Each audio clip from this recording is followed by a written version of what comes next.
হরে কৃষ্ণ বন্ধুরা, রিয়াজ ব্লগ চ্যানেলের সকল ভক্তবৃন্দকে জানাই সুস্বাগতম।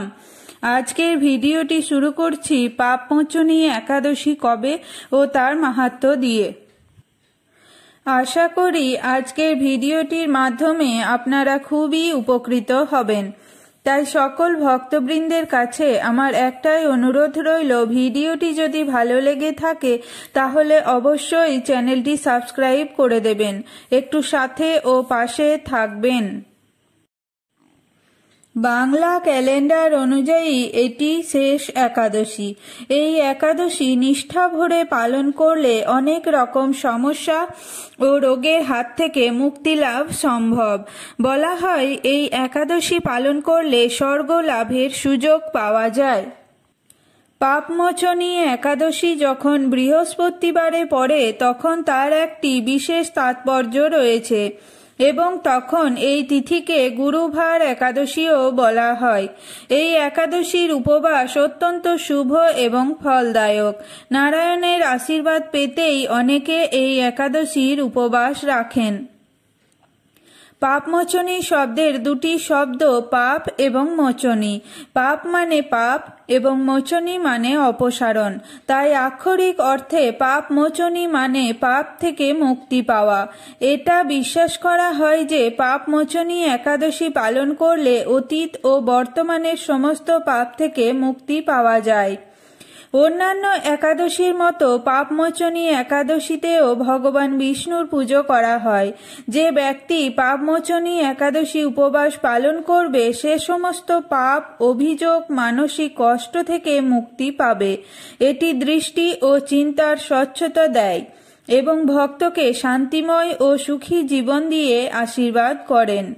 পাপমোচনী একাদশী ব্রত পালনকারী ভক্তদের একাদশীর সূর্যোদয় থেকে দ্বাদশীতে সূর্যোদয় পর্যন্ত উপবাস করা উচিত। ব্রত পালন শুধু খাদ্য পরিহারের মধ্যেই সীমাবদ্ধ নয়।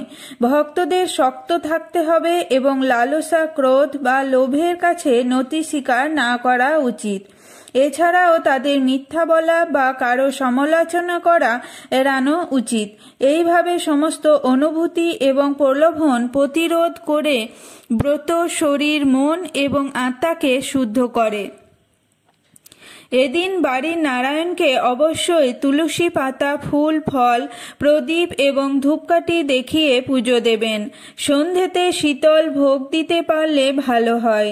এই দিনের সন্ধ্যা আরতির কিন্তু বিশেষ গুরুত্ব রয়েছে। যেসব জায়গায় মন্দিরে নারায়ণের বিগ্রহ রয়েছে সেই সব জায়গায় এদিন বিশেষ পুজো পাঠের আয়োজন করা হয়। এমনকি এটি বিশ্বাস করা হয় যে এই একাদশী পালন করা তীর্থস্থান দর্শনের চেয়েও বেশি পুণ্যময়। পাপমোচনী একাদশী ব্রতের মূল উদ্দেশ্য হল প্রলোভন ও শরীরের চাহিদাকে প্রতিহত করা। পূর্ণ নিষ্ঠার সাথে এটি পালন করলে একজন ব্যক্তি পাপ কাজ থেকে বিরত থাকতে অনুপ্রাণিত হবে। এইভাবে এটি একজন ব্যক্তিকে কোনো ধরনের রাক্ষস বা মন্দ দ্বারা প্রভাবিত না হতে সাহায্য করে এবং তাকে শান্তি ও সুখের আশীর্বাদ করে। পাপমোচনী একাদশী যখন বৃহস্পতিবার পড়ে তখন এটিকে আরও শুভ বলে মনে করা হয়। এবার আসা যাক পাপমোচনী একাদশীর পূর্ণাঙ্গ সময়সূচিতে। পাপমোচনী একাদশী পালন করা হবে বাংলার 22শে চৈত্র 1430, ইংরাজির 5ই এপ্রিল 2024 শুক্রবার। একাদশী তিথি শুরু হবে 4ই এপ্রিল 2024, 21শে চৈত্র 1430 বৃহস্পতিবার সকাল 11:52 পর থেকে। একাদশী তিথিটি সমাপ্ত হবে 5ই এপ্রিল 2024 বাংলার 22শে চৈত্র 1430 শুক্রবার সকাল 9:40। একাদশী তিথিটি পালন করা হবে 6ই এপ্রিল 2024, 23শে চৈত্র 1430 শনিবার সকাল 7:23 পর থেকে 9:20 পর্যন্ত। এবার আসা যাক পাপমোচনী একাদশীর মাহাত্ম্য কথা। যুধিষ্ঠির শ্রীকৃষ্ণকে বললেন, হে জনার্দন, চৈত্র মাসের কৃষ্ণপক্ষের একাদশীর নাম ও মাহাত্ম্য কৃপা করে আমাকে বলুন। শ্রীকৃষ্ণ বললেন, হে ধর্মরাজ যুধিষ্ঠির, আপনি ধর্ম বিষয়ক প্রশ্ন করেছেন। এই একাদশী সকল সুখের আধার, সিদ্ধি প্রদানকারী ও পরম মঙ্গলময়। সমস্ত পাপ থেকে নিস্তার বা মোচন করে বলে এই পবিত্র একাদশী তিথি পাপ মোচনী নামে প্রসিদ্ধ।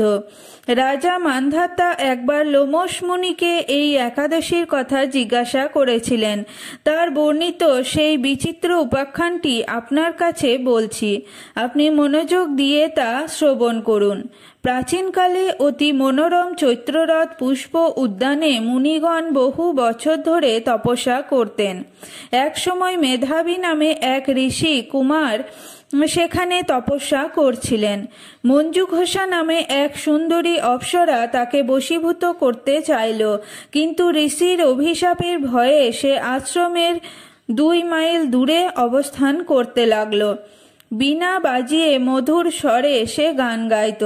একদিন মঞ্জু ঘোষা মেধাবীকে দেখে কামবাণে পীড়িতা হয়ে পড়ে। এদিকে ঋষি মেধাবীও অপ্সরার অনুপম সৌন্দর্য দেখে মুগ্ধ হন। তখন সেই অপ্সরা মুনিকে নানা হাব ভাব ও কটাক্ষ দ্বারা বশীভূত করে। ক্রমে কামপরবশ মুনি সাধন ভজন বিসর্জন দিয়ে তার আরাধ্য দেবকে বিস্মৃত হন। এইভাবে অপ্সরার সাথে কামক্রিয়ায় মুনির বহু বছর অতিক্রান্ত হল। মুনিকে আচার ভ্রষ্ট দেখে সেই অপ্সরা দেবলোকে ফিরে যেতে মনস্থ করল। একদিন মঞ্জু ঘোষা মেধাবী মুনিকে বলতে লাগল, হে প্রভু, এখন আমাকে নিজ গৃহে ফিরে যাবার অনুমতি প্রদান করুন। কিন্তু মেধাবী বললেন, হে সুন্দরী, তুমি তো এখন সন্ধ্যাকালে আমার কাছে থাকো, প্রাতকাল পর্যন্ত আমার কাছে থেকে যাও। মুনির কথা শুনে অভিশাপ ভয়ে সেই অপ্সরা আরও কয়েক বছর তার সাথে বাস করল।